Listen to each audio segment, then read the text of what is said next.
วัสดีครับพี่น้องครับตาแป้วมาแล้วตาแป้วมาแล้ว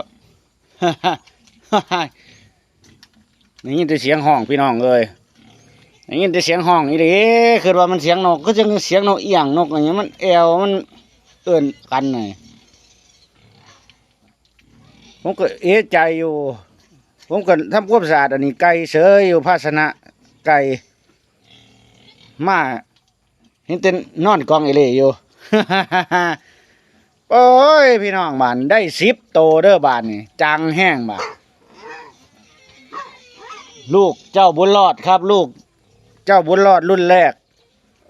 ได้10 โตเอ้ยน้ำเสื้อแรกของเจ้าบุญรอดแน่นอนแห้งพี่น้องเอ้ยสุดยอดแห้ง100%เลย ถ้าญาติเจ้าบุญรอดพี่น้องเอ้ยก็ย้อนหมอผสมแล้วหมอจุดโซ่เนาะ โอ้ย